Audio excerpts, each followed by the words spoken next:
Hello everyone, welcome to vision study hub. और आज हम लोग स्टडी करेंगे एप्लीकेशन ऑफ डेरिवेटिव्स में एक्सरसाइज 6.5 के आखिरी पार्ट के बारे में, यानी कि पार्ट नंबर 3 पार्ट 3 के बारे में हम लोग आज स्टडी करेंगे। यानी कि जो रिमेनिंग क्वेश्चंस बच गए हैं 6.5 में, इसके पिछले 2 वीडियोज़ में इसके पहले के जो क्वेश्चन थे उसको हम लोगों ने एक्सप्लेन किया था और उसको हम लोगों ने समझा था, क्वेश्चन 1 से लेकर के 20 तक। तो 2 पार्ट्स में हम लोगों ने उसको एक्सप्लेन किया था और आप लोगों ने समझा था। और अब इसका थर्ड पार्ट यानी कि 21 से हम लोग सॉल्व करना स्टार्ट करेंगे। तो आई होप कि आपको वो दोनों वीडियो समझ में आए होंगे बहुत ही अच्छे तरीके से।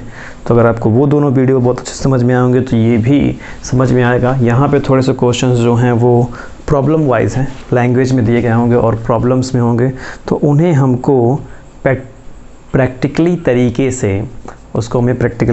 से कन्वर्ट करना होगा मैथमेटिकली लैंग्वेज में, और फिर उसे हम लोग क्या करेंगे, सॉल्व करेंगे। जो भी कंडीशंस मैक्सिमा और मिनिमा के अकॉर्डिंग हम लोगों ने अभी तक सीखा है, अभी तक समझा है, जो भी कॉन्सेप्ट्स को, उनके थ्रू ही हम क्या करेंगे, सॉल्व करेंगे। तो फिलहाल इस क्वेश्चन में जो दिया है उसके बारे में समझ लेते हैं क्या दिया हुआ है। क्वेश्चन में दिया है कि सभी क्लोज्ड सिलेंड्रिकल जो कैंस हैं उनका वॉल्यूम 100 सेंटीमीटर क्यूब दिया हुआ है, 100 क्यूबिक सेंटीमीटर्स भी आप इसको कह सकते हैं। तो क्वेश्चन ये पूछ रहा है कि फाइंड डायमेंशंस ऑफ कैन क्या करिए, डायमेंशंस के बारे में बताइए, यानी कि उसके डायमेंशंस कौन होंगे। अगर वो क्लोज्ड सिलेंड्रिकल है यानी कि एक राइट सर्कुलर सिलेंडर में है तो उसके डायमेंशन सिर्फ उसकी रेडियस और हाइट होते हैं, यानी कि R एंड H। इसके बारे में ही हमें डिस्कस करना है, इसके बारे में हमें फाइंड करनी है इसकी वैल्यू। अब इसके लिए एक कंडीशंस और यहाँ पर दी गई है कि इसका सरफेस एरिया क्या होना चाहिए, मिनिमम होना चाहिए। तो मिनिमम सरफेस एरिया के अकॉर्डिंग कंडीशंस हम समझ लेते हैं कि अगर मिनिमम सरफेस एरिया होगा तो वो एक फंक्शन शो करेगा। तो उसका सेकंड डेरिवेटिव टेस्ट जब हम करते हैं तो वो हो जाता है d² s ले लेते हैं, s से ही दिखाते हैं सरफेस एरिया को, अपॉन dr²। ये क्या होगा, 0 से ग्रेटर होगा। ये कंडीशन होती है जब मिनिमम को दिखाने की बात आती है। तो मैक्सिमम की बात आएगी तो ये लेस देन 0 होता है। तो हमें क्या करना है, यही कंडीशंस को दिखाना यहाँ तक। और इसको दिखाने से पहले हम क्या दिखाते हैं, ds/dr फर्स्ट डेरिवेटिव टेस्ट, और उसको इक्वल 0 दिखाते हैं ताकि हमें यहाँ से r की वैल्यू मिल सके। क्या मिल सके, वैल्यू ऑफ r। ध्यान दीजिएगा, वैल्यू ऑफ r। और ये क्या है, एक्सट्रीम पॉइंट्स हैं, ध्यान दीजिएगा, एक्सट्रीम पॉइंट्स। तो इनके बारे में हम लोगों ने डिस्कस किया है बहुत पहले कि कैसे एक्सट्रीम पॉइंट्स फाइंड करते हैं, इक्वल दिखाते हैं 0 के, तो हमें यहाँ से एक्सट्रीम पॉइंट्स मिलते हैं। तो इतना प्रोसेस हमें यहाँ भी करना है। ये है प्रैक्टिकली तरीके से इसको मैथमेटिकल लैंग्वेज में कन्वर्ट करना। तो यहाँ हो गया वॉल्यूम ऑफ सिलेंडर जो कि दिया हुआ है 100 सेंटीमीटर क्यूब। तो वॉल्यूम ऑफ सिलेंडर की बात करें यानी कि V, तो V क्या हो जाएगा, πr²H, और वो क्या दिया है, 100। क्या दिया हुआ है, 100 ऐसा दिया हुआ है। तो यहाँ से H की वैल्यू कितनी हो जाएगी, 100/πr²। इक्वेशन नंबर 1 मान लेते हैं इसको। दूसरी कंडीशन, इसका सरफेस एरिया क्या होना चाहिए, मिनिमम होना चाहिए। तो surface area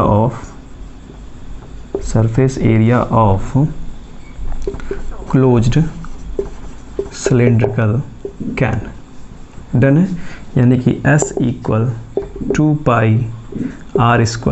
2πr² plus 2πrH, right है। फिर आप इसका डेरिवेशन कर लीजिए ds/dr, तो ये आपको मिल जाएगा 4πr।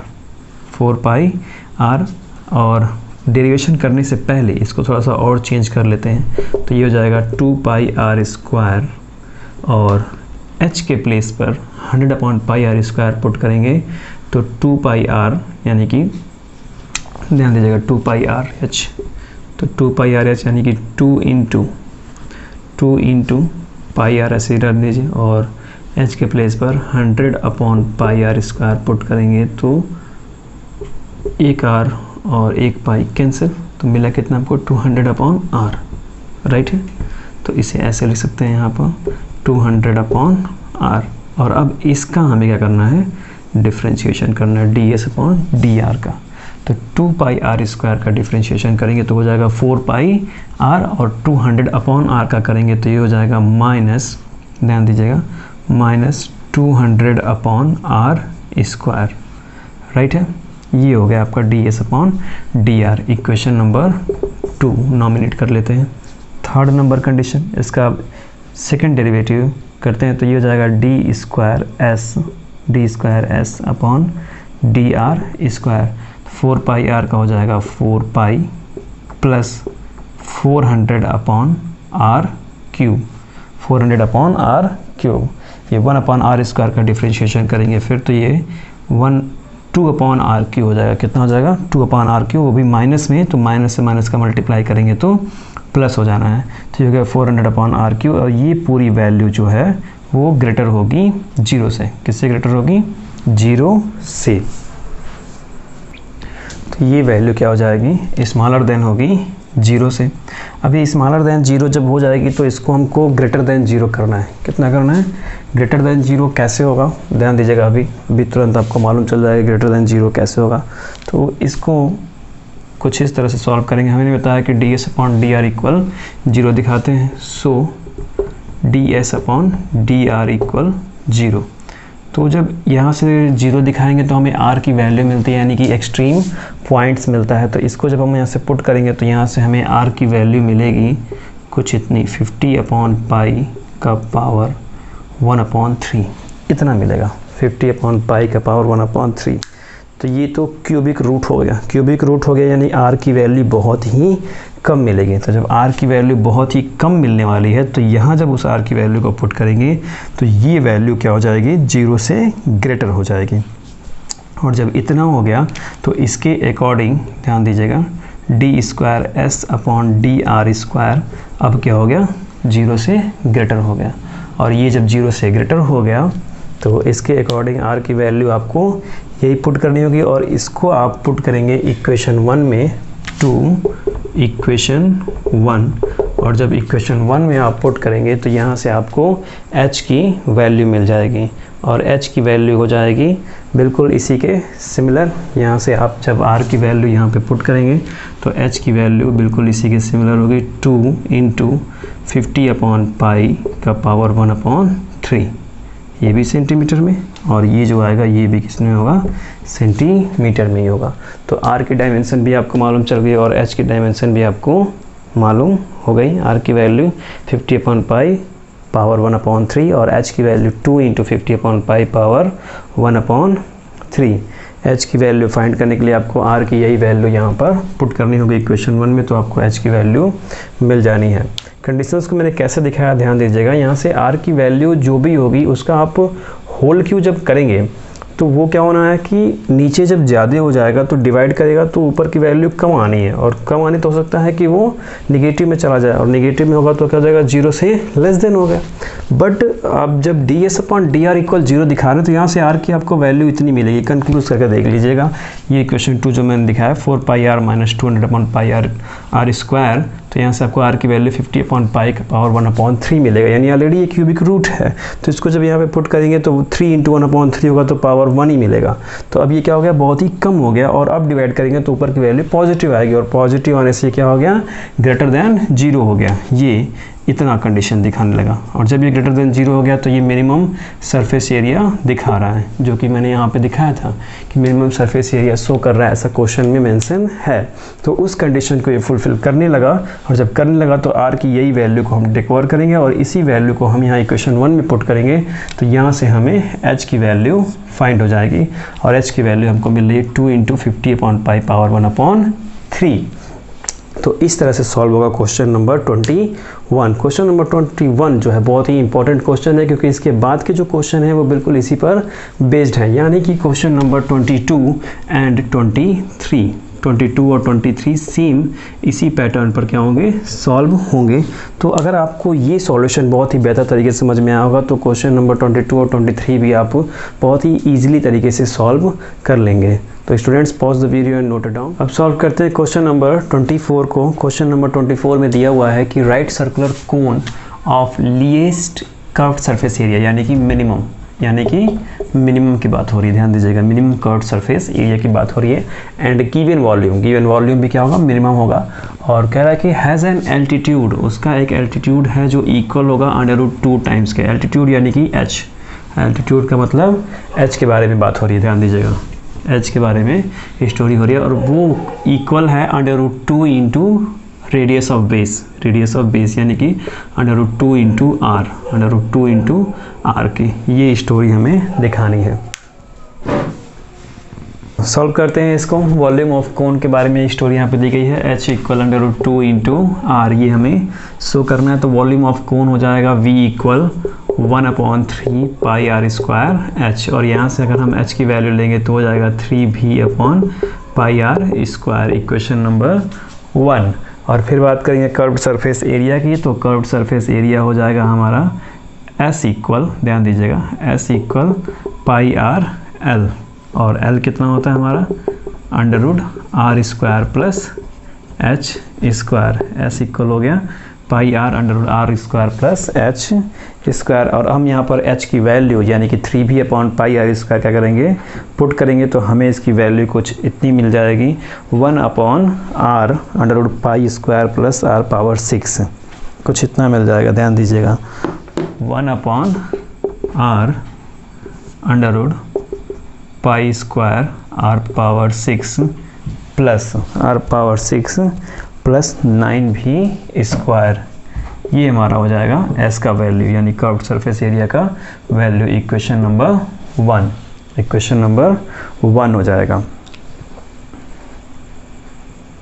और फिर हम इस इक्वेशन 1 का यानी कर्व्ड सरफेस एरिया 1/r √पाई square r power 6 plus 9v square जो कि स्क्वायर रूट में है, इसका डिफ्रेंशिएशन करेंगे तो हमें कुछ इतना मिलेगा, ds/dr equal 2 pi square r power 6 minus 9v square upon r square under root में pi square r power 6 plus 9v square, ये हमें मिलेगा ds/dr फर्स्ट टाइम इसका डिफ्रेंशिएशन करने पर। तो ये हो गया इक्वेशन नंबर, ये इक्वेशन 1 था, 2 था और ये इक्वेशन 3 हो गया।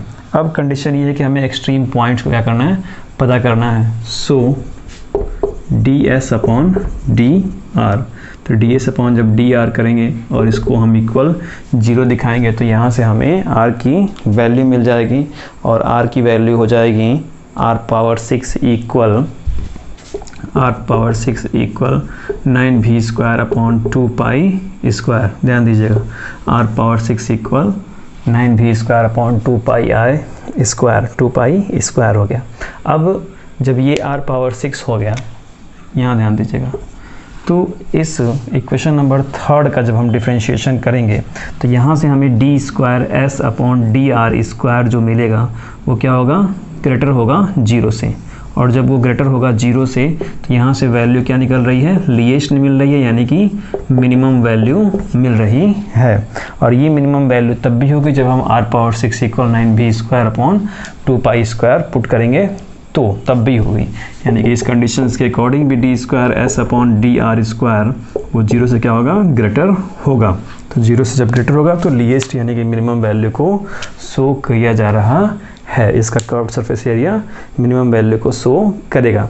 तो ये कंडीशंस तो फुलफिल हो गई, क्योंकि यहाँ पे पहले से ही कहा जा रहा था कि ये least curved surface area show करेगा, तो मिनिमम सरफेस एरिया को यहाँ पे दिखा रहा है, यानी कि r पावर 6 इसी वैल्यू को हम क्या करेंगे, चेकआउट करेंगे। अब इसी वैल्यू को हम इक्वेशन 1 में जब पुट करेंगे, तो इक्वेशन 1 में जब इसको हम पुट करेंगे तो h की वैल्यू हमें यहाँ से मिलेगी √2 इंटू r, यानी कि √2 into radius of base, h equal हो गया। यही क्या करना था, हमें प्रूव करना था, ध्यान दीजिएगा, इसी बात को प्रूव करना था। तो हमने मिनिमम वैल्यू कंडीशंस को भी शो कर दिया सेकंड डेरिवेटिव टेस्ट से। किससे, सेकंड डेरिवेटिव टेस्ट से हमने दिखा दिया कि उसकी वैल्यू 0 से ग्रेटर होगी, और जब 0 से ग्रेटर होगी तो इसी r की वैल्यू को हम चेकआउट करेंगे और इसी को हम पुट करेंगे इक्वेशन 1 में, ताकि हमें वहाँ से h की वो वैल्यू मिले। और h की जो वैल्यू यहाँ पे दिखानी है कि √2 time into radius of base, वो हमें यहाँ पे मिल जा रहा है √2 इंटू r। आप यहाँ पे r पावर 6 की वैल्यू को पुट करके देख सकते हैं। यहाँ पे आर स्क्वायर के प्लेस पर वैल्यू को रखेगा, वी इक्वल में तो कंडीशंस आपको दिख जाएगी, H equal under 2 into R आ जाएगा। तो ये था क्वेश्चन नंबर 24 का सॉल्यूशन। सॉल्व करते हैं क्वेश्चन नंबर 25 को। क्वेश्चन नंबर 25 बहुत ही इंपॉर्टेंट क्वेश्चन है, क्योंकि इसी के बेस पर इसके बाद के आने वाले जो भी क्वेश्चन होंगे बिल्कुल इसी पैटर्न पर सॉल्व होंगे, तो इसलिए इस वीडियो को बहुत ही ध्यान से देखिएगा। क्वेश्चन नंबर 25 का क्वेश्चन नंबर 25 में दिया है कि शो कीजिए कि semi vertical angle of a cone of a maximum volume. Cone का जो सेमी वर्टिकल एंगल है, सेमी वर्टिकल कोन है, उसका जो एंगल है वो मैक्सिमम वॉल्यूम को शो करेगा। और किस पर शो करेगा? Given slant height, given slant height पर। और यही हमें दिखाना है कि उसका जो एंगल है यानी कि जो थीटा है वो इक्वल होगा tan इनवर्स 2 के, यानी कि theta equal tan inverse under root 2 होगा। ये हमें शो करना है। और उसके लिए हिंटेड जो दिए गए हैं वो दिया है कि उसका वॉल्यूम क्या होगा? मैक्सिमम होगा। तो वॉल्यूम मैक्सिमम होगा, यानी कि अगर हम सेकंड डेरिवेटिव टेस्ट करने जाएंगे तो यहाँ से कंडीशन हमें ये मिलेगी कि D V square upon D theta square, ये क्या होगा? 0 से लेस देन होगा। ध्यान दीजिएगा, ये 0 से लेस देन होगा। ये कंडीशन हमें दिखानी होगी। बेसिकली हमें उसी कंडीशंस के बारे में सोचना है और वहीं तक हमको जाके दिखाना है। तो हमने क्या किया कि प्रूफ में थीटा को सेमी वर्टिकल एंगल के रूप में ले लिया है। तो थीटा जब एंगल हो जाएगा तो उसके अकॉर्डिंग आर की वैल्यू हो जाएगी R equal L sine theta और एच इक्वल हो जाएगा एल कॉस थीटा। फिर आएंगे हम फॉर्मूले पर, वॉल्यूम पर आएंगे, यानी कि volume equal V equal 1/3 pi R square H, V equal 1/3 pi R square H.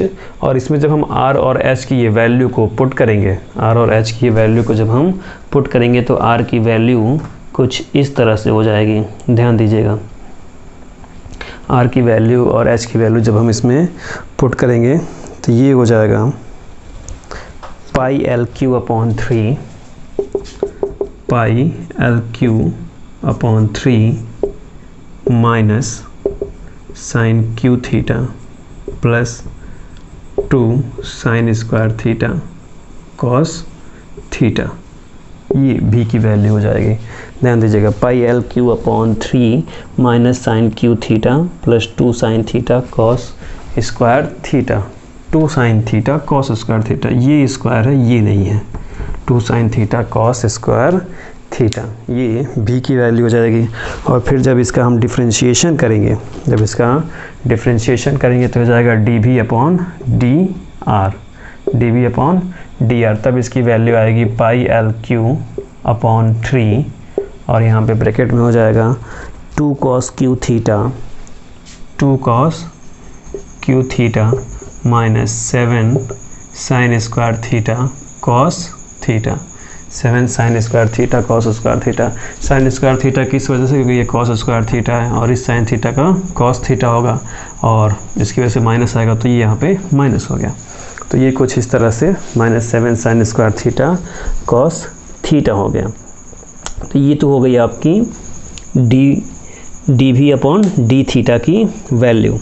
अब जब D V upon D theta की वैल्यू को हम यहाँ पे पुट करेंगे इक्वल 0 करके, ध्यान दीजिएगा, D V upon D theta equal 0 जब पुट करेंगे, ये डी आर नहीं है, आर के थ्रू नहीं जाने कब, तो इसमें सब में थीटा थीटा हो गया, तो D V upon D theta हो गया। सो डी वी अपॉन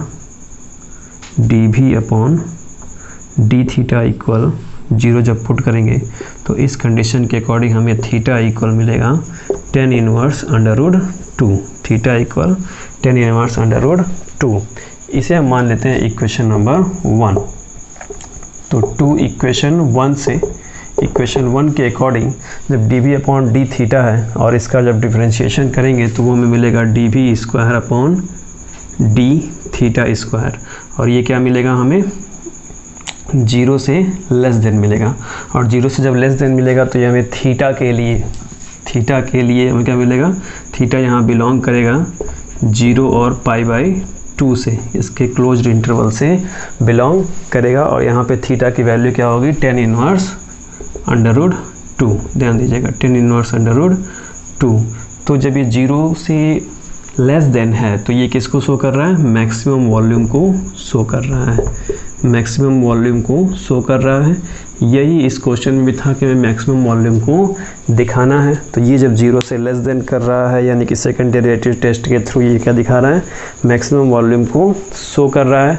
और मैक्सिमम वॉल्यूम का पॉइंट जो है, पॉइंट ऑफ लोकल मैक्सिमा का पॉइंट क्या है, थीटा इक्वल tan इनवर्स √2। और यही हमें दिखाना था कि स्लेंट हाइट के अकॉर्डिंग जो सेमी वर्टिकल एंगल है वो कितना शो कर रहा है, थीटा इक्वल tan इनवर्स √2।